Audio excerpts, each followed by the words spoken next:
Yes, I can answer any questions to the best of my ability, but primarily I would like to start off this session by saying I want to know from you folks how we can change and adapt the Arts Board and funding cycle, funding things to better serve you. Currently, we have juries, we call them review panels now, and you throw in an application, or your organization, if you're eligible, which we'll get to, and a jury of your peers sits and takes a look at it against a certain set of criteria, and then they make decisions given the amount of money that they have to spread around. So if there's 20 applications and there's $100,000 in the ask, we get a third of that, which is the highest in the entire country, including Canada Council. So we have that the jury has a third of that $100,000 to disperse. They make decisions, it's their decision. I just administer that. I'm not sure that that's the best way to go about it. Yeah, can you clarify what that means? Like a third of that 100,000 for theater, or is that for a specific granting pool? If there is $100,000 of ask, it's all mathematical percentages of asks. Of the ask. So if it's $100,000 of asks, then the money, the Excel spreadsheeters go in and make a formula, and so theater would get $30,000. If there's $50,000 in dance, then dance would get a third of $50,000. Or visual arts, if it's 200, then it's like that's the formula. So it's not arbitrary, it's not targeted, it's just mathematical. Okay. To make it fair for everybody. Where does the other 2/3 go? Well, there isn't. All there is the amount of money of that 30,000, or the definition of the third comes from the amount of money in the entire envelope for all of the disciplines. So theater, dance, multidisciplinary, literary, media, and that's in the IA stuff. Same sort of thing with the organizations and festivals, same kind of thing. There's only so much money because the government only gives us so much money, so that's all we have to disperse. But the need is always greater than the ask, which is a problem. So, if you want to know about how to do that, about how to apply, all of the criteria, all the rest of that, I don't want to talk about that because you can find out all that information online. There's videos for people who've never made a grant application. There's help along the way to say this is how it is. I mean, I can, but I that might be just sort of a waste of our time because you can do that all in your own time from somewhere else. Again, I'm happy to answer questions about that. And there's no order or formula. Hello, who are you? My name's Pamela. Hello, Pamela. Hello. I'm Philip from the Arts Board. So I want to know from you folks how to change and adapt that system. And I will use 2 examples to get you thinking along these ways. There was a competition for a monument to the Canadian soldiers who served in Afghanistan during the war. They set out, this is what we want to do. They asked for proposals. They got proposals in. They chose 5, come back with more detail. The jury made the decision, we want to go with this architectural company. It was a design with lattice work to reflect the veils, the burqas, all the rest of that. And then the problem with that is facing in a certain way, facing the peace monument. And the government didn't tell anyone just yet. And then they called up the company that won that competition. And they said, okay, you won the competition, but we're not going to give you the contract because we went out and did a poll, a survey, and the survey results have said that this other company is actually the one that the people want. So they gave the contract to Adrian Stimson, who's visual artist from here, who's now living in And it was very different. It was helmets and guns and all the rest of that. It was radically different. But the government stuck to that. The Department of Public Works stuck by that. And that to me is where my proposals, as if I have any influence with the organization, into participatory grant making. A second example is in Chicago, they do this thing, they say, okay, here's all the applicants. All the applicants put in your application for some project. They all come into a room. Hey, you Charles. I'm Philip. Nice to meet you. John, okay. I'm Philip, and you are? I'm Gabriel. Nice to meet you both. I'm from the Arts Board, and we're having a conversation. I'll answer questions, but I'd rather hear from you folks about how to change the granting system. So in Chicago, they brought all of the applicants into the room, and they said, okay, we'll have a conversation. What do you think is important in your community? And they went, what? No, you folks decide what it is important to your community, which is setting the criteria for an important application or an application worth funding. And then you can make a decision about that. So they were shocked a bit. And then once they finally got into it, they went, okay. So that the artists, in this case, in our case, our example, all made the decision. So all of the independent artists who made the application to theater would get in the room. And amongst yourselves, you would make the decision as to the criteria, what's important, why is it important, and say, okay, here's our ranking. This is where we think this project, Tyler's project is fantastic. We think that's brilliant, the way you presented it, the way your logic behind it, the reason behind it, the amount of money you're asking for. It's fantastic. And then, okay, you rank them all, and then here's the amount of money that you have to spend. So it's the people who are actually making the applications, the artists who want to do the work, rather than me in my office choosing a jury of your peers, of established artists who sit in a room, in their own rooms, and over a day make a decision, decide the money on criteria that the Arts Board has set. See where I'm going with that?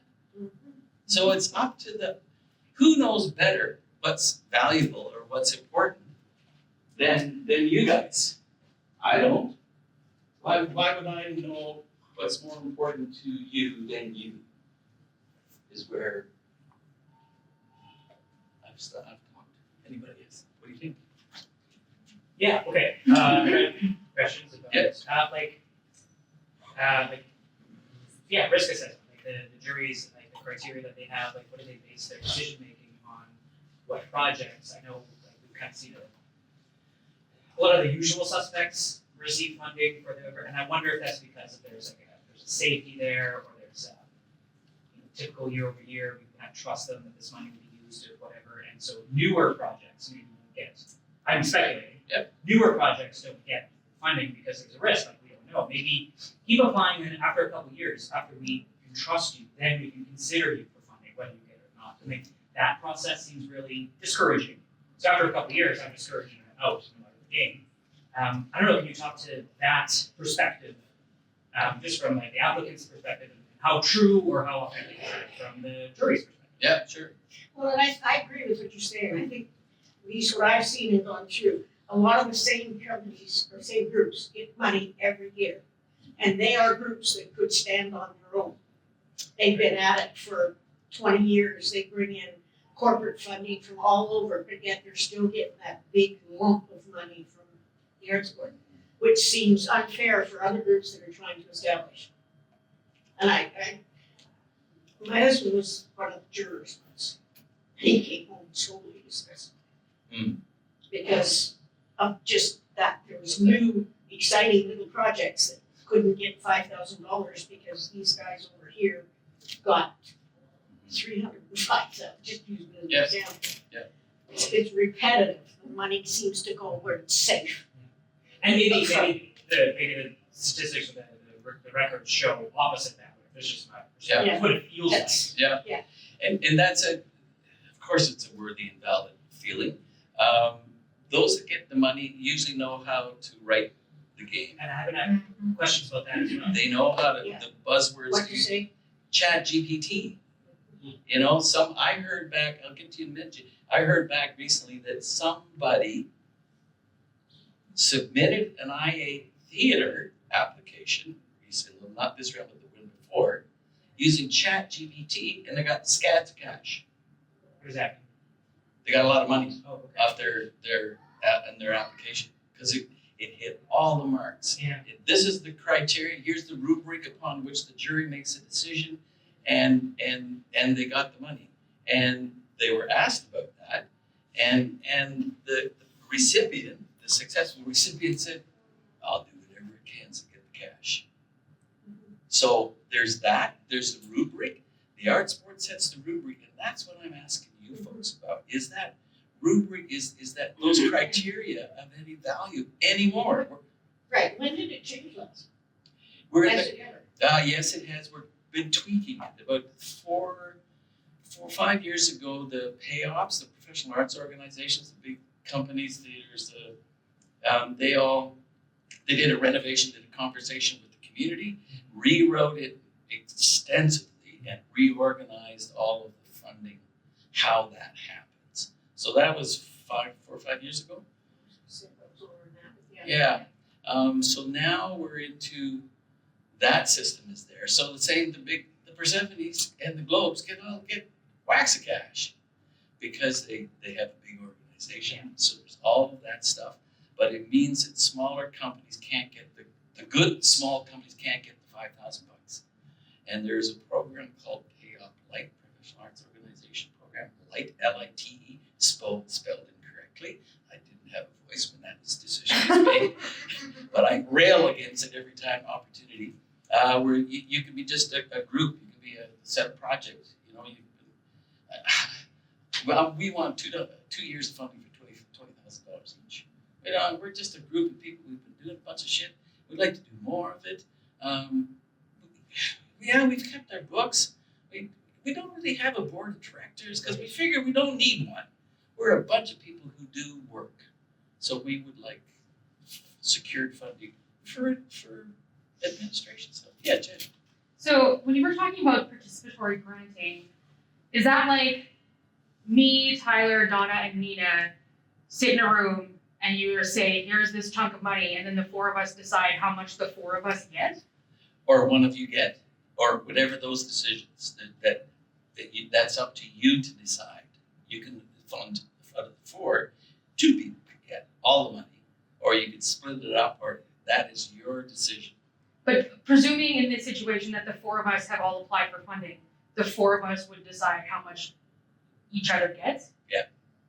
That's really interesting. Participatory grant making. So you participate in the funding of and the granting of a project that the group, the applicants feel that are worthy. Because everyone, if we're all in this theater business together, we always want theater to happen. And someone, you know, Tyler's got an absolutely shit application. It makes no sense. He has no idea what he's pie in the sky. He wants to do Angels in America out in public along the river. And he wants $100,000 Like to do it. on the river, Tyler? Like on the water. Floating raft. I thought my application was confidence, but Like, is there a barge or what? And you want somebody to buy into that? Yeah. See, now you Yeah. just participated in that little grant making Yeah. decision. So so in that moment, I mean, I guess don't know, like physically, can I then modify? Oh, okay, well maybe not the river, maybe on the bank of the river. Like, can I modify my application in that moment in the discussion? you can come back to the next session, the next intake with a modified application. Okay, is that next year? Yes, all right, we have 2 a year Depends now. what it is, yeah. Yeah, we do Yeah, 2 a year. 2 a year for independent artists. So you could do that, but you will learn from Donna going, say, you want me to buy into that? No way. You know, in the barns, and we on the water. How does that work? You go, oh Christ Almighty, what was I thinking? I'm going to bring it all down. I'm going to fix it up because you learn from your colleagues in the industry who That does want sound excellent. to do good theater. We also have the process too that you can review the application before you submit it with one of the staff members, which is appreciated, but You can, I will read a draft application Yeah. at any time as long as it's not, 30 minutes before deadline of a Sunday night. But You laugh. It happened. Oh, This last time I was going, Yeah. I can't get in. It's like 11:30 on Sunday because October 1st. relatable. Yeah. So it's, Yeah, in programs, when you push the button and you wait and you wait, you wonder if it ever went through. yeah. I had that happen a couple of weeks. Yeah. So there's that technology, but it beats mailing it and sort of running down to the office. Well, I do like the sound of that thing because the rubrics and the application process, a lot of the words are so wide at the end. Like when I speak to my friends whenever we talk about the grant, like there's the first question is like, how is this art? And then the second question is like, explain what art is. And like, these are the same questions. And so I gotta like pick and choose and you only get 200 words per. And, like, Yeah. I always find that very frustrating because like now you have to you gotta find what the buzzwords they are and whatever. And it really does come down to who has the best application. That's right. Not the best art or not the best Yeah. community support. It's the best application. Yeah, and there's certainly groups out there that've got people that have been at grant writing Yes. for years and know exactly Yeah. what the buzzword is this day. And you can hire people to do that for you. Well, you can't unless you're getting grants. Then you can. That's gotta get the grant first. But You hire somebody. depending on what you want to do, if you got 18,000, you want 18,000, you pay a staff person $1,000 to write the grant application, you take your chances, And if they're not successful, they didn't do a good job. So you get paid. That's right. But yeah. So Jen, yeah, Just so speaking as someone who has submitted a PACT grant before, something that I dislike about the system is that it's all text boxes and I can't format anything. So I can't like make a nice looking, visually appealing like PDF application. Is it the way that it is so that everyone's is all plain looking and protecting the jury. You could do pictures and fancy woo-wahs and all the rest of that, and maybe their computer can't read it. And that's a problem we run into a lot. Because everybody's computer is different age, different software. So it's so that it's all, the jury isn't wowed by lines and boxes and something prettier, bullets with arrows and stuff like that. It's just text. So arrows, why did I think of that? all of them, so that when they're reading 30, and this last October 1, there's 38 applications. So they have to read 38 applications. And if they start with yours, it's very pretty, they go, oh, yeah, okay, and they get, John's, who's like just trash, it's all in bullets and spelling errors and stuff like that. Then who are they gonna go with? They're gonna go with that. But if it's all text-based, and that's what they decide on. Whether that's right or wrong, I don't know. That's what I'm here to find out. I just want you to know this feedback. I find it particularly annoying specifically for a question that is, how is your organization, like a chart, like your organizational chart, like who's at the top and then where do things flow, that is really friggin' difficult to do. Support, upload it with the PDF support material. If you want it, Okay. if you want like diagrams and arrows coming down and colors and stuff Okay. like that. We did that a lot at Commonweal. We were like, please see support material. Yeah. Lovely. But just the names go into here, chair and so, vice chair, Billy, Billers. And then, How many people are on the jury? on independent artists, 3. For 38 applications. Yeah. Okay. For the payoffs or for festivals, Yeah. it's more. The independent artists all come from Saskatchewan. The payoffs and the bigger and the festivals come from outside the province. Exclusively outside or? Exclusively. Okay. Oh, Because everybody knows everybody and you're involved with something. that was literally my next question is, how can you be sure that the jury doesn't hate my organization? Because they don't know get. And Yeah. often if they want to find out more about it, then they can, or they love it. You know, they go, oh my God, I used to work at the Playwright Center, and I went to the festival, and did all the rest of that. So of course I'm going to support that. So it's my job as the chair of those juries to insist that they actually stick to the criteria upon which they are asked to assess your application. You don't have to raise your hand, you can just ask. I will still work. Is the rubric made public? Yeah, it's in your application. It's like bullets inside the application. It's on the website and guidelines. It's, Ooh, I hate yeah. So how else can we change? I know you do like sessions, workshops on how to write grants. I know that those do exist. Yeah. I think more of that, more education on Mhm. on those buzzwords, what makes a good application. Yeah. Because I know I just want to talk about my project and how great it is, this, that, the other, but I don't. Yeah, I'm not good at tests. Yeah. Whether it's me or hypothetically anyone else. So I know that the Sask Arts does those, and I know that they do offer that, and so my feedback is more of that. Yeah. We used to go out into the public, and I'm going up to the Battlefords because I have an in situ going up there for a few days to sit and talk to people in community, in conversation like this, and because that's helpful. I used to like run workshops, grant writing workshops. You know, everybody would come on, this, PowerPoint. Yeah, PowerPoint is fucking boring.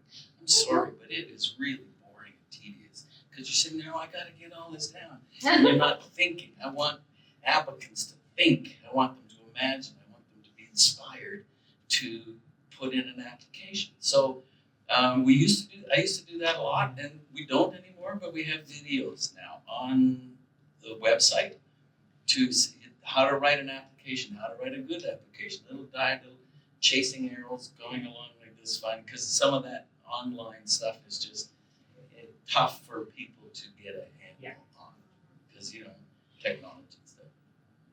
Me again. So you say that you used to do like grant writing workshops. Does Sask Arts do any other type of workshops for their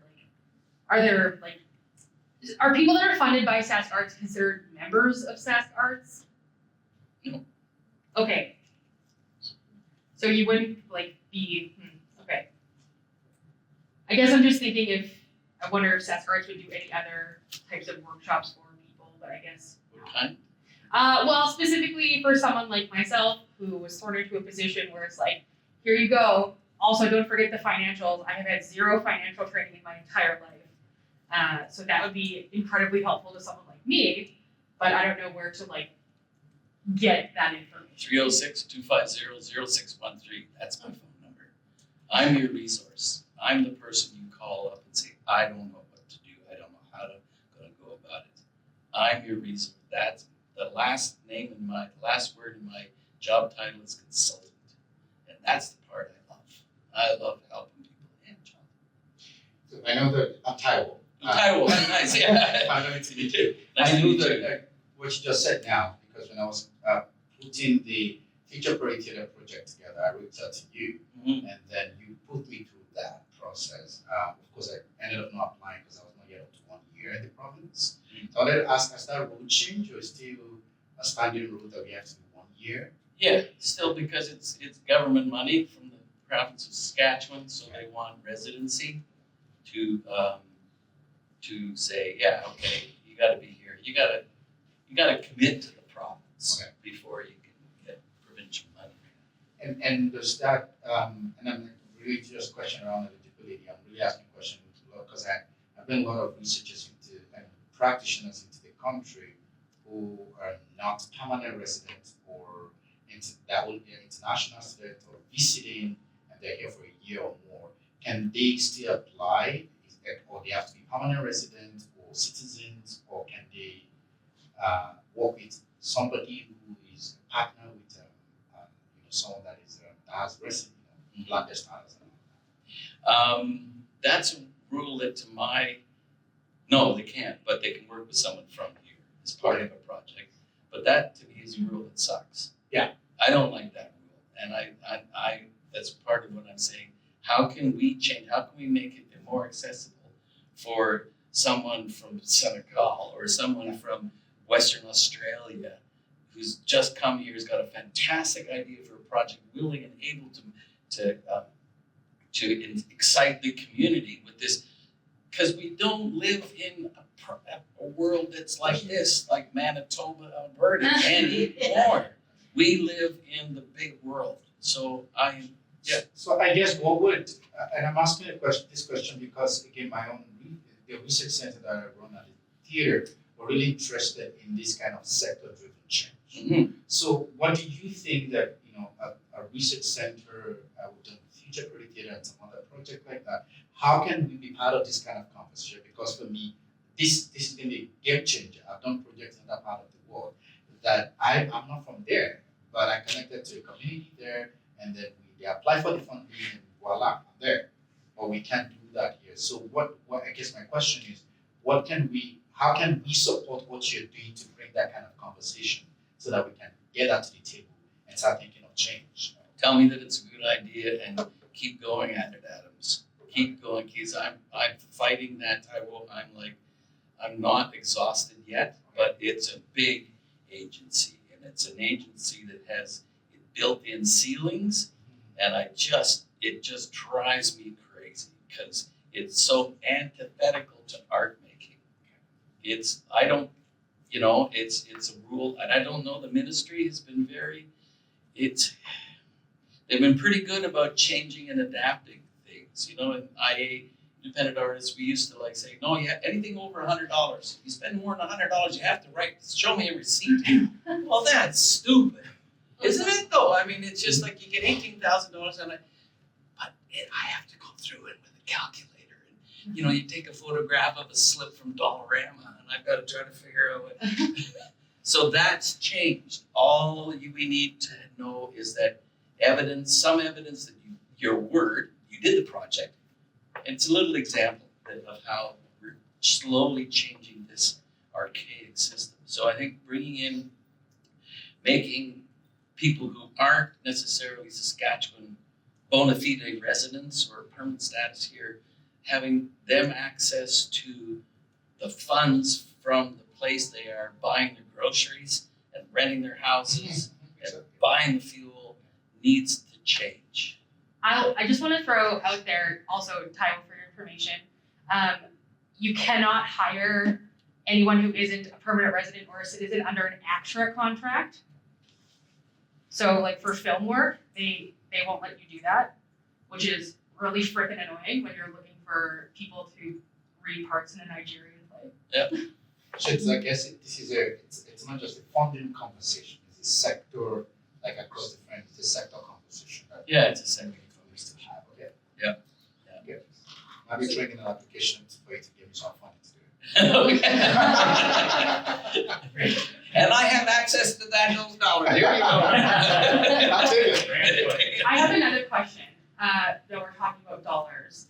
How can we, even as organizations, as private citizens, get Sask Arts more money? Talk to your politicians, talk to your neighbors, because your neighbors may be a distant relative of the Minister of Culture. And that neighbor might go to that minister and say, look, I went and saw this play down at the Globe Theater. Man, oh man.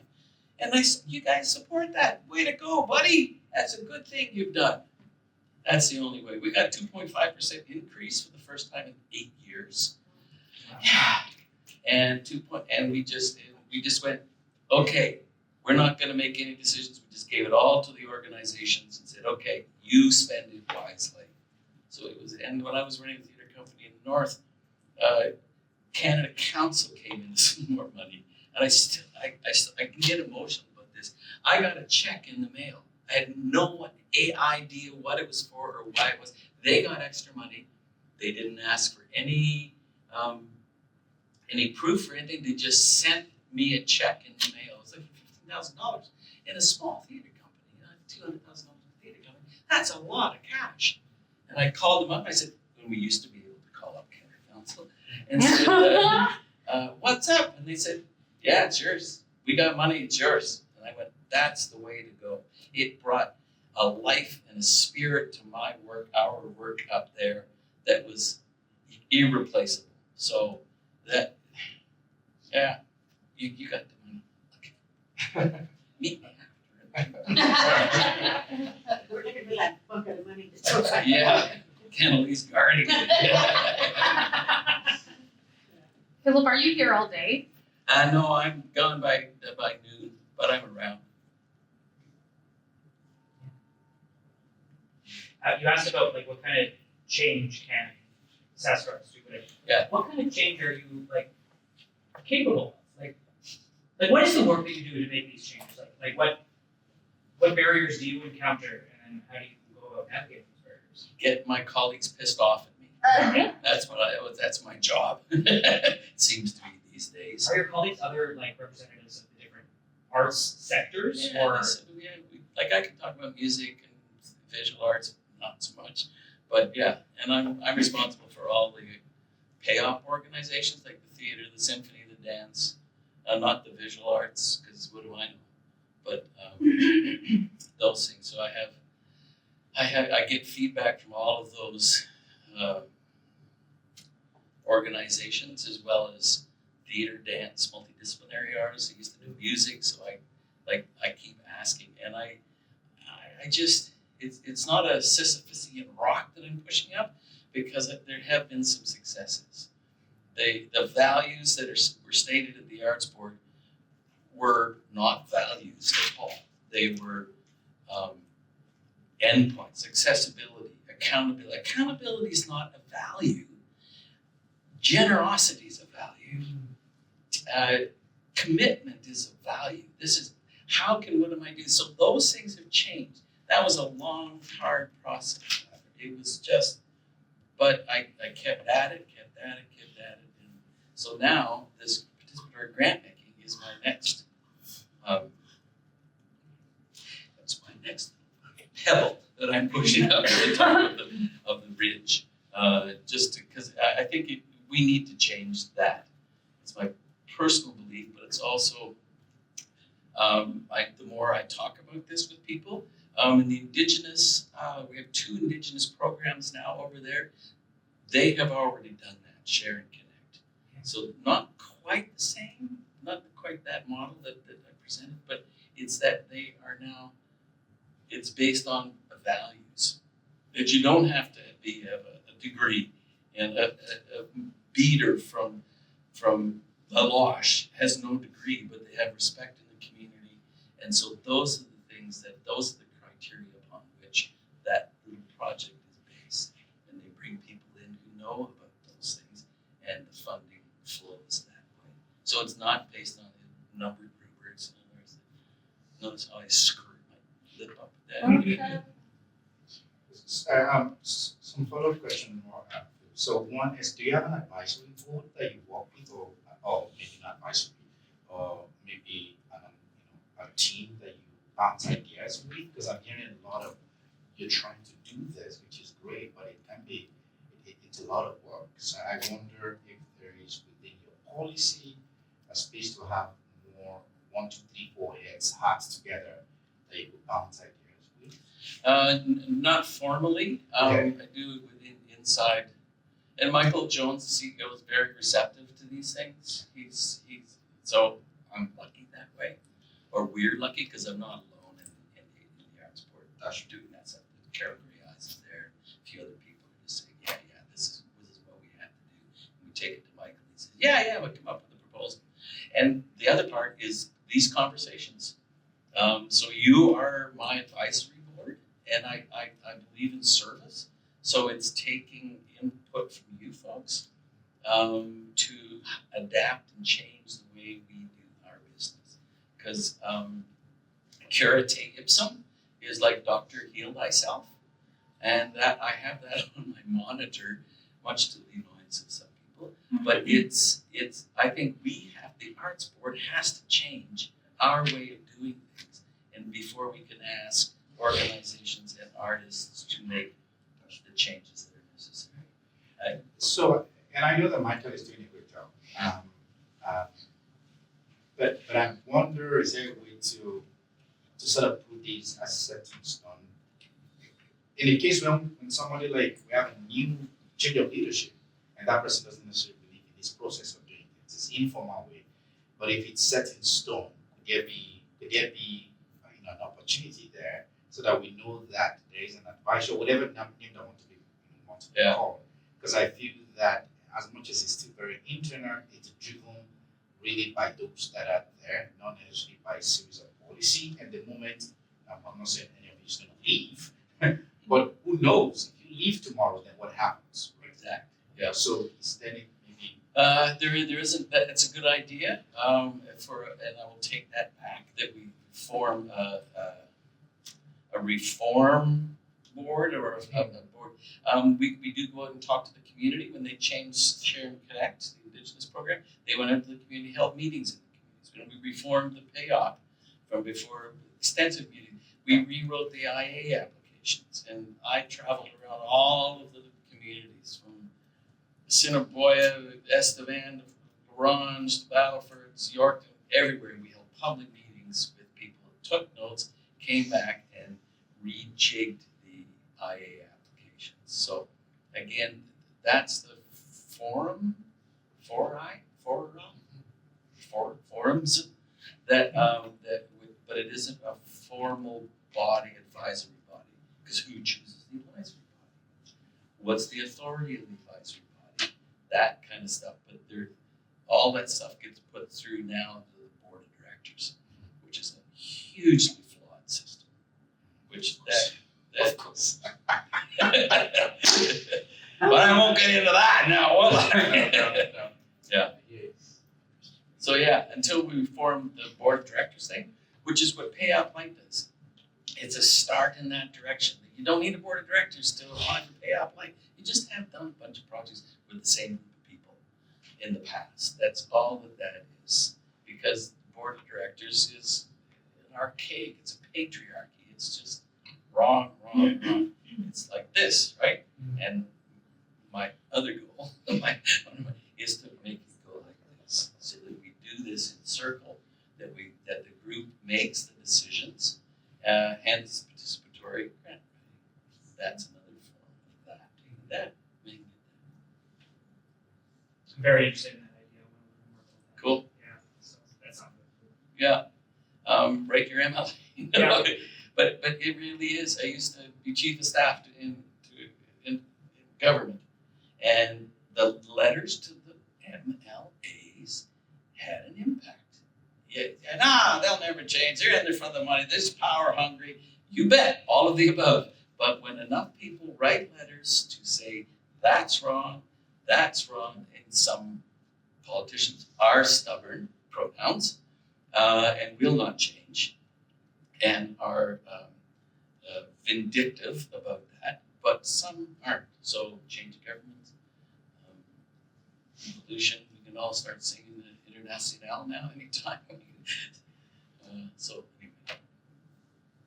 anyway. Thanks very much. I'm gonna try and go to some other You bet. sessions, but really Thank you. appreciate it.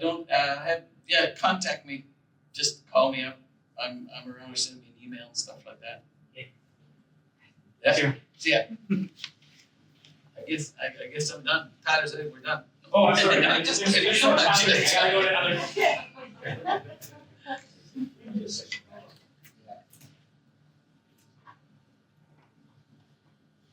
I will point out that in terms of independent artist side of things, I understand the need to make sure somebody is like legitimate, but say like the micro grant or something, it's stating that, well, if you haven't worked recently, then you're not a true artist kind of thing is, for one, deflating people, but number two, you don't know the reason behind it. They could be brand new to it, and that's how they just need help getting going. It could be that they're a caregiver, they could be disabled, and they can't continually work, and they're trying to revisit, So it's one of those things that it seems a bit of a gap of awareness. Yeah, I can provide some insight to that. As someone who just applied for and received a micro grant, and has had a considerable gap since I did professional work.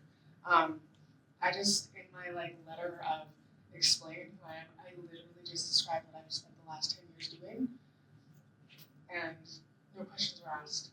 So, and I got the full amount I asked for. That said, I've been doing grant writing for a decade. Yeah, exactly. So, but I was just very frank with like, I've been at home taking care of children. This is why I didn't finish my degree. This is like, it was literally just, I just laid it all out there. Yeah. And I did receive it. So I noticed when I applied this time, there has been a shift in, I don't know how recently you tried to apply for a microgrant. Well, I'll say this, I ended up getting other funding, but it was, the microgrant itself was just like, yeah, you're not professional. Like, I stated I was disabled, but you know, it's one of those things that it was, just a misunderstanding, I think, and it was a while back, so, Yeah, I think like, because I've looked at it in the past and chose not to apply, but when I looked this time, like, there's been a shift in that language. Yeah. And the way that the folks at Saskatoon are viewing, and from what I understand, I'm not sure how much you are involved in the microgranting program.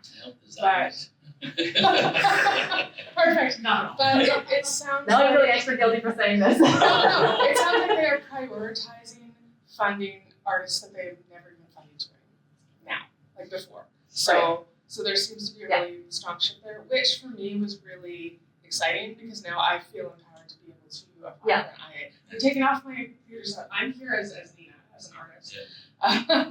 When I'm at the table, I'm for theater stuff.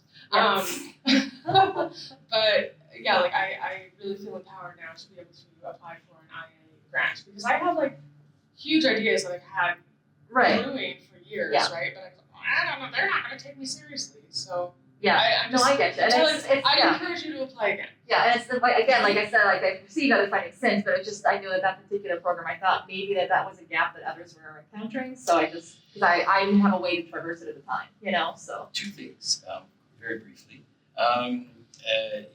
The microgrant is for underserved. It's one of the what you get scored on. Yeah. But who says that that's a good idea? That's my side of it. Yet, if you're underserved and if you haven't had a microgrant for a year, all of those little things in there. But who says that that's a professional? But what's a professional artist? I don't know. You know, somebody. We all decided that this is what a professional artist is. Yeah. But maybe that's not good enough anymore. Yeah. You know, maybe like going back to sharing connect. Like if you are an artist, recognized as an artist in your community, even if it was a decade ago. So Nina is like, I used to do all this stuff, but I haven't, X, Y, Z reasons. Then maybe we need to readjust our perception of what a professional artist is. Whether or not we can get away with that from the ministry, I don't know. But so far, we've changed significant things within our programs, and they say, like the $100 thing, they said, as long as you're, the provincial auditor says, as long as you're doing what you say you're going to do, that's our interest. So you set your own policies, and that we have power, agency over in the agency. So, apply or talk to somebody, you know. And if they say, well, you don't have a professional artist, then challenge that and say, well, why? Who said that? And it's you won't get a positive answer, but you'll get pushback. Keep at that. Yeah. He said, being pushing the pebble. Yeah. I'm yapping. Oh, okay.